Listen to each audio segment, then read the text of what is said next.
Hello, today we will start with laser. So first let me say what is the acronym for laser. The acronym for laser is light amplification by stimulated emission of radiation.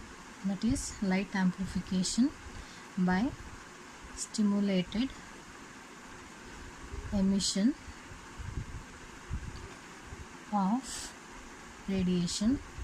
So here you can see L A S E R, everything I have written in capital. So this is the acronym that is used for laser. So how is laser light produced? That is production of laser light, or you can say what is the principle behind laser. The principle behind laser is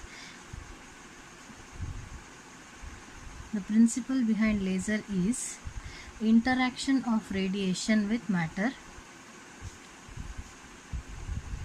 That is, when radiation is made to fall on any matter, then how the radiation is going to interact with that matter, that will give you the principle of laser. This laser device was first invented in the year 1960 by T.H. Maiman. So some of the properties of laser are, highly coherent. Highly coherent means, for example, from the laser light you are going to get a beam of light. In that beam of light you are going to have rays. So you have different rays. The phase difference between the two waves, so these are the different waves that are emitted from the laser beam. The phase difference between the two waves remains always constant. So that property is called as coherence, and laser has a property of highly coherent. It has very high intensity. Okay, it is highly intense. Then it is a monochromatic light. As you know, monochromatic means, mono means single, chroma means color, or you can say wavelength.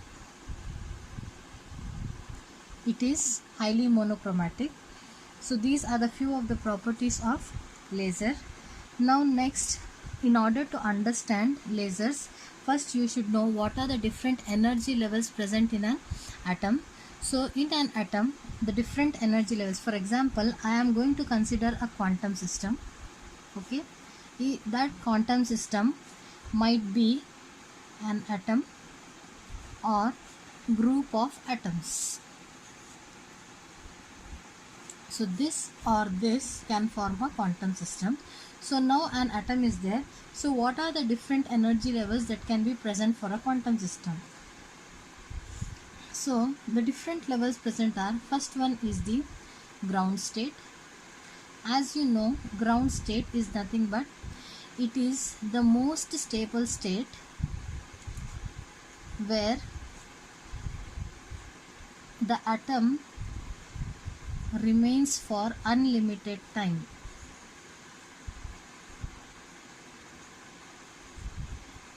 So the atom here remains for unlimited time, and it is the lowest possible energy state the atom or the quantum system can possess. That is, it is the lowest energy state a quantum system can possess. So I have said here that it is the most stable state and the atom can remain here for unlimited time. It means that there is no limit for the atom for how much time it should stay there. That is called as ground state. Next we have the excited state. So excited state is nothing but it is the possible energy state higher than the ground state. Possible energy state higher than ground state. The possible energy state that is higher than the ground state. Here the atom stays for a period of 10 to the power of minus 8 seconds. That is, the atom can stay there for a period of 10 to the power of minus 8 seconds, and as soon as it completes this time, it comes back to the ground state, either by itself or by acquiring an external energy. So that is called as excited state. There is another one state that is called as metastable state. This metastable state is nothing but it is also one of the excited state. So you have in a system, every time you will be having only one ground state and excited states will be many. So metastable state is one of the excited state, but the difference between the metastable state and excited state is the atom here stays for a period of 10 to the power of minus 3 seconds. So 10 to the power of minus 3 seconds, which is approximately equal to a 1 millisecond. The time here is greater when compared to 10 to the power of minus 8 seconds. It means that the atom stays here for a longer period. So this is called as metastable state. So ground state is only one in number for a quantum system. Excited states can be any number of states can be present. Any number of states can be present in a quantum system. Now next we will see if the atom moves from lower state, or you say the ground state, to higher state, or you can say the excited state, then it should absorb certain energy. It means that the transition of an atom, for example, I have a quantum system. So this is a quantum system with two energy levels, E1 and E2. This E1 is the ground state and E2 is the excited state, any excited state. So every time the atoms will be present in the ground state only. Now if the atom should move from E1 to E2, then externally certain energy should be given, or you should say that the transition of the atom from this state to this state is possible only if this atom absorbs certain energy. Similarly, if atom moves from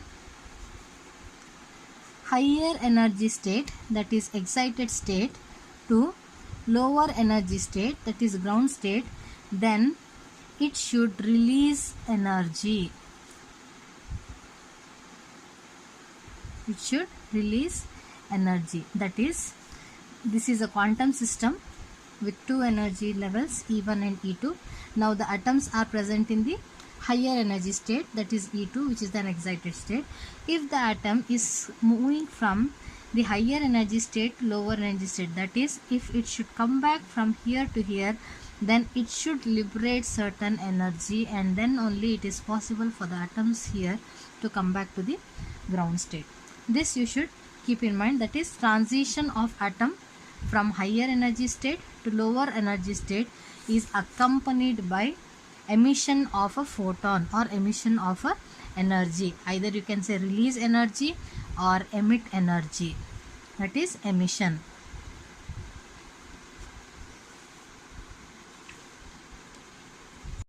Now we will see how radiation interacts with matter. That is, I said that the principle behind laser is interaction of radiation with matter.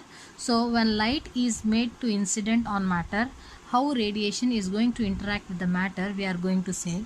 So there are three possible ways, or you can say there are three different ways how radiation of how interaction of radiation takes place with matter.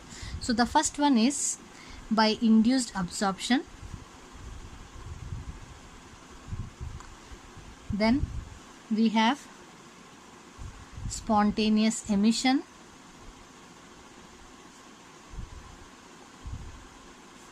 And third one, stimulated emission. So one by one we will see what is induced absorption, what is spontaneous emission, and then what is stimulated emission. So first, induced absorption. Induced absorption is nothing but if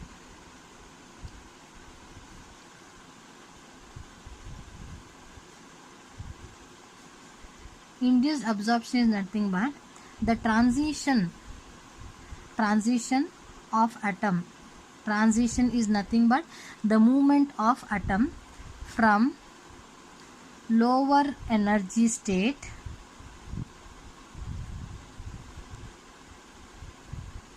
to higher energy state.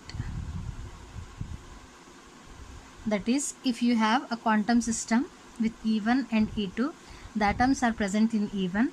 So the atom which is present here moves from E1 to E2 by absorbing certain energy. That is called as induced absorption. That is transition of atom from lower energy state E1 to higher energy state E2 by absorbing a photon of energy h nu. So if the atoms are present here, if I incident a photon of energy h nu, then the atom which is present here absorbs the energy of the photon and transition, or it moves from the lower energy state E1 to the higher energy state E2, and this process is called as induced absorption. So here, for example, let me show you once again. So here I have a quantum system. This is E1 and this is E2. So the atom is always present in the ground state. Okay. Now this was before. After I incident a photon, if I incident a photon, the atom which was present here is absorbing this photon and it is moving to E2. So now E1 is empty and E2 is having the atom. So this was before and this is after or later. This is the process of absorption, where the atom present in the lower energy state absorbs the energy of the photon and moves to the higher energy state. Next, we'll see what is spontaneous emission.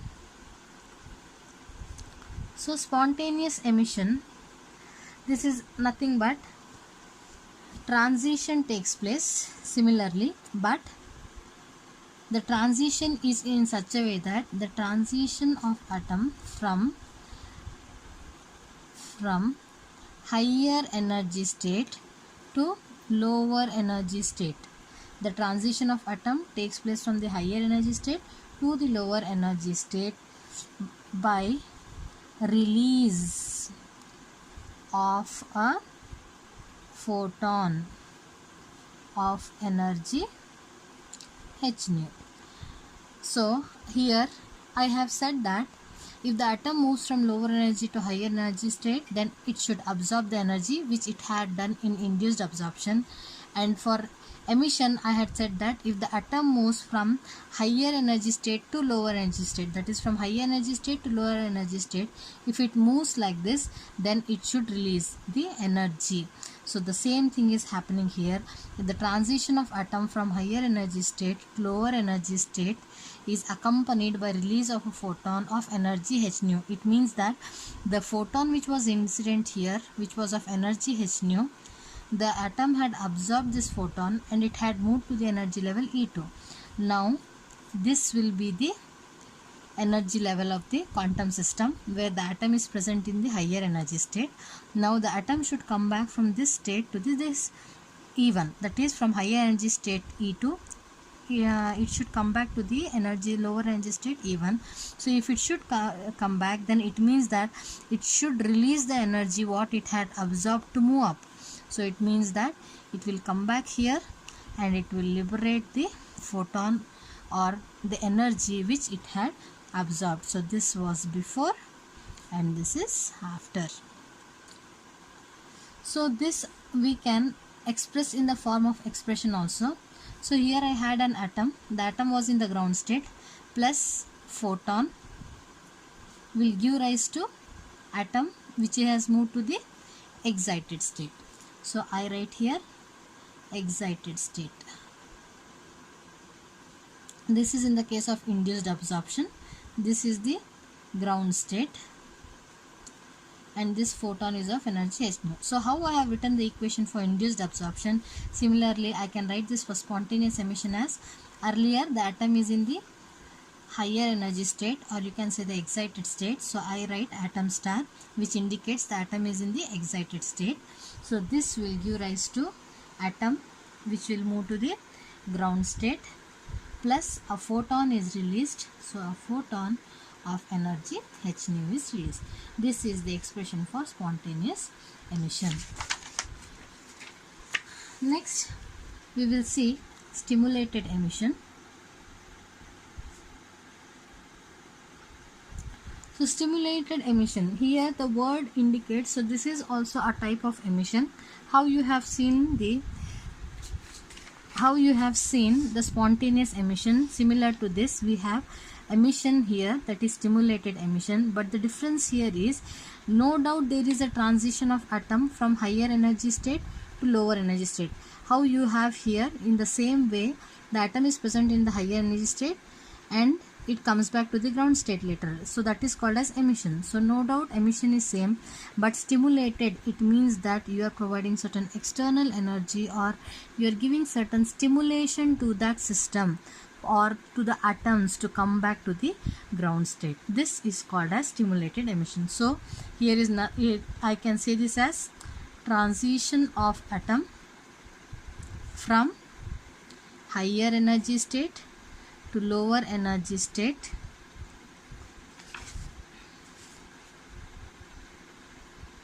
by a photon of some energy.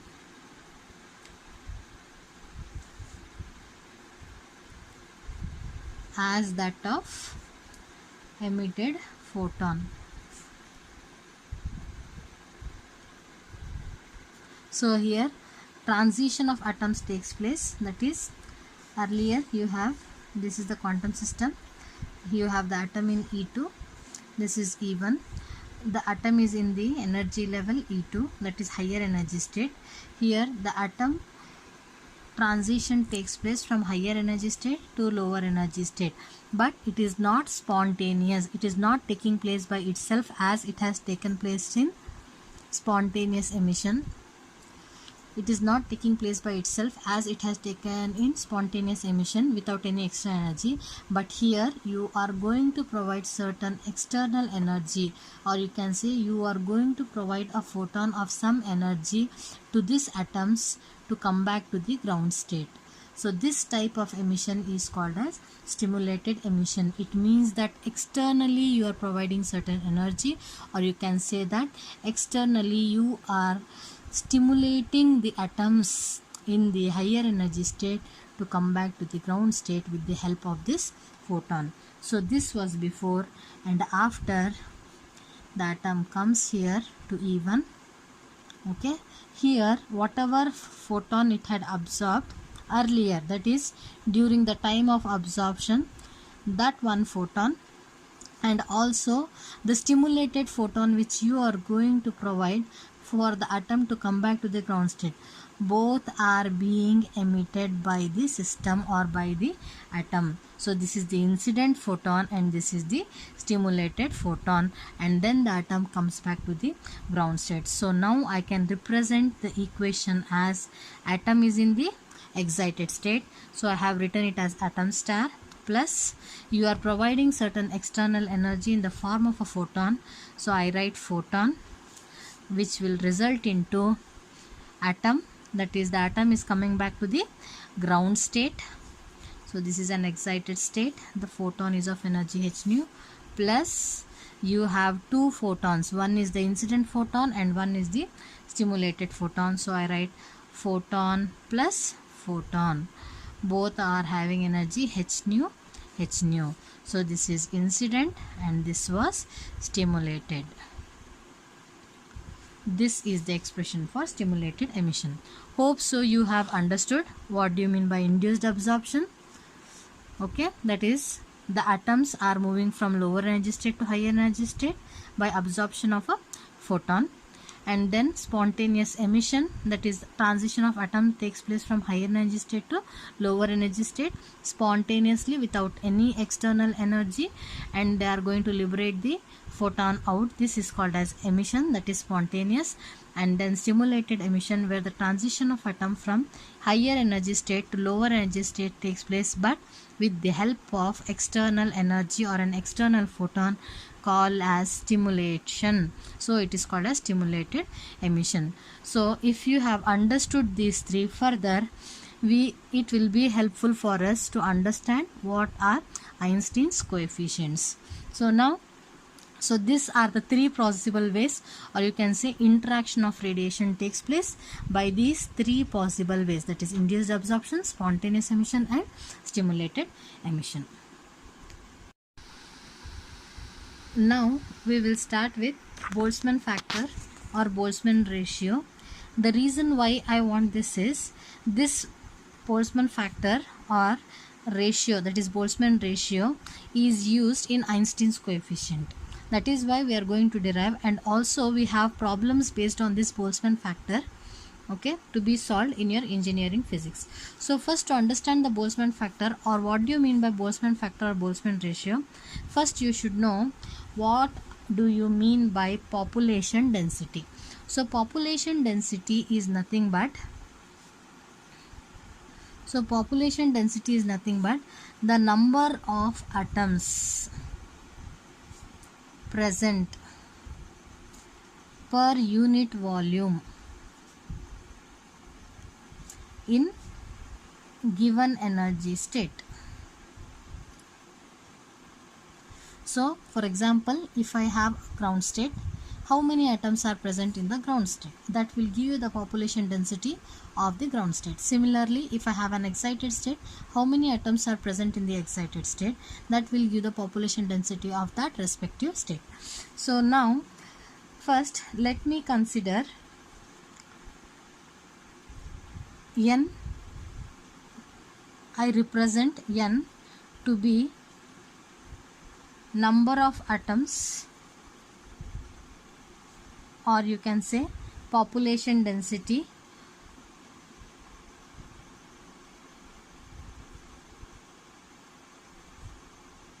number of atoms in given energy state, or population density.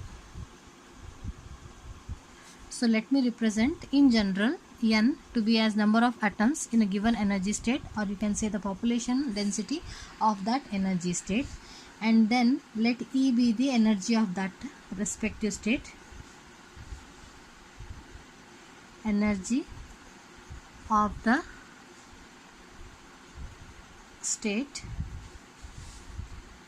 Then if I have N as the population density of the energy state E, then Boltzmann equation, this is Boltzmann equation, which is given by N is equal to exponential minus E divided by kBT. That is, the population density is given by exponential minus E by kBT, where E is the energy of the respective state, kB is the Boltzmann constant, and T is the absolute temperature. So now this is the Boltzmann equation. Depending on this Boltzmann equation, I am going to derive the Boltzmann factor or the Boltzmann ratio. Now I am going to consider a quantum system. QS represents quantum system. So quantum system with two energy levels I am going to consider. Okay, that is E1 and E2. That is, this is a quantum system with energy level E1 and E2. So now I have considered a quantum system with two energy levels E1 and E2. Then respectively, what will be the population density of E1? It will be represented by N1, and the population density of E2 is represented by N2. So respectively, I can write N1 is equal to, from this equation, I can write N1 is equal to exponential minus E1 divided by kBT. Keep in mind that Boltzmann constant cannot be written as kB1, kB2 differently for a quantum system. Boltzmann constant remains constant, and the temperature here is also not written as T1 and T2. Why? Because I am considering the whole quantum system. The whole quantum system will be at only one single temperature, so it will be remaining T itself. We are not going to write here T1 or T2. Next, I will write N2 is equal to exponential minus E2 divided by kBT. So this is the population density or the number of atoms present per unit volume in the energy state E1, and this is the number of atoms present in the energy state E2. So I have N1 and N2 with me. Next, what I do, I will take the ratio of this, that is N2 divided by N1. The ratio of this N2 by N1 will give me exponential minus E2 by kBT divided by exponential minus E1 by kBT. Okay, so this is written as exponential minus E2 minus E1. So exponential minus E2 by kBT I have. When I take this to the numerator, it will become plus. So exponential minus E2 by kBT into exponential E1 by kBT. So minus of minus, I will be having plus there. E1 by kBT. So this is N2 divided by N1. So now in every cases, we know that N2 will always be less than N1. So now we had N2 by N1 is equal to exponential minus E2 minus E1 divided by kBT. We know that E2 is always greater than E1. Why? Because E2 is the higher energy state, so its energy will always be greater than the lower energy state E1. So if E2 is greater than E1, then the quantity which I have here, N2 by N1, is equal to exponential minus E2 minus E1 by kBT, the quantity which I have here. So E2 is greater than E1, it means that this is a positive quantity. Negative of positive quantity will be negative, so exponential of a negative quantity. We know that from mathematics, exponential of a negative quantity, if you have a negative quantity, when the exponential of that negative quantity is taken, this is always less than 1. So if this is less than 1, it means that the RHS which is present here is always less than 1. So I write N2 by N1 is less than 1. Okay, so if N2 by N1 is less than 1, it means that N2 is less than N1. So this is one of the condition. So this is nothing but the Boltzmann ratio or the Boltzmann factor. N2 by N1 is equal to exponential minus E2 minus E1 by kBT.